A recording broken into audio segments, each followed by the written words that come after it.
ராமராமா வெள்ளிக்கிழமை 3ஆம் தேதி பராபவ வருஷம் ஆனி மாதம் 19ஆம் தேதி திருத்தீய திதி கார்த்தால 10 மணி 25 வரை, பின்பு சதுர்த்தி திதி திருவோண நட்சத்திரம் கார்த்தால 11 மணி 22 வரை, பின்பு அவிட்ட நட்சத்திரம் விஷ்கம்ப யோக பத்ராகரணம். இன்னைக்கு விசேஷம் சங்கடஹர சதுர்த்தி. ராகுகாலா கார்த்தால 10:30 மணியிலிருந்து 12 மணி வரை, யமகண்டக மத்தியானம் 3 மணியிலிருந்து 4:30 மணி வரை. கோயில் பிராகாரத்தை வலம் வரும் பொழுது எப்படி நாம் பிரதட்சணம் செய்ய வேண்டும்?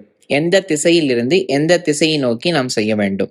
அதாவது கோவிலில் நாம் பிரதட்சணம் பண்ணும்பொழுது நமது இடதுபுறத்திலிருந்து ஆரம்பித்து வலதுபுறத்தில் முடிக்க வேண்டும். இதுக்கு தான் பிரதட்சணம்னு பேர் இல்லையா? நாம் இப்படி நேரம் நிற்கிறோம்னா இடது பக்கத்துலேருந்து ஆரம்பித்து இப்படி வலது பக்கத்தில் வந்து முடிக்கிறது. இப்படி சுற்றுறதுக்கு வலம் வருதல் அப்படின்னு பேர், பிரதட்சணம்னு சொல்கிறோம். மாறுதலாக சுற்றினோம்னா அப்பிரதட்சணம்னு பேர். இப்படி அப்பிரதட்சணம் பண்ணக்கூடாது, எப்பயுமே பண்ணக்கூடாது. கோவிலில் பூஜிதமான வஸ்துக்களை அப்பிரதட்சணம் பண்ணக்கூடாது, பிரதட்சணமாக தான் போகணும். அப்படி கோவிலில் எப்படி பிரதட்சணம் பண்ணணும் அப்படின்னு சாஸ்திரம் சொல்கிறது. விசேஷமாக ஆகம சாஸ்திரங்கள் கூறுகின்றன. சில பேரெல்லாம் பிரார்த்தனை பண்ணிட்டு இருப்பா, நான் 108 பிரதட்சணம் பண்ணுறேன் அப்படின்னு பிரார்த்தனை பண்ணிட்டு இருப்பா, இல்லை 12 பிரதட்சணம் பண்ணுறேன் அப்படின்லாம் பிரார்த்தனை பண்ணிட்டு இருப்பா. இப்படி பிரார்த்தனை பண்ணிட்டு அந்த எண்ணிக்கையை முடிக்கணும் அப்படிங்கிறதுக்காக ரன்னிங் ரேஸ் ஓடுற மாதிரி ஓடுவா, பிரதட்சணம் பண்ணுற பேர் வழின்னு. ஆனால் அப்படி பிரதட்சணம் பண்ணவே கூடாது.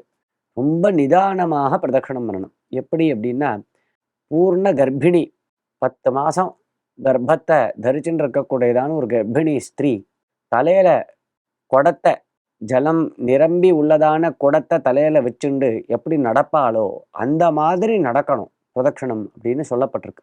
அதே மாதிரி பிரதட்சணம் பண்ணுறச்ச ஏதோ வம்பு பேசிட்டு பிரதட்சணம் பண்ணக்கூடாது. ஸ்தோத்திரங்கள், பகவன் நாமாக்களையும் பகவத் ஸ்தோத்திரங்களையும் வேதமந்திரங்களையும் கூறிக்கொண்டு பிரதட்சணம் பண்ணணும். மனசில் பகவத் சிந்தனை இருக்கணும், வேறதையோ நினைச்சென்று பிரதட்சணம் பண்ணக்கூடாது. இப்படிலாம் பிரதட்சணத்தினுடைய வழிமுறைகள் சாஸ்திரத்தில் கூறப்பட்டுள்ளன. ராமராம.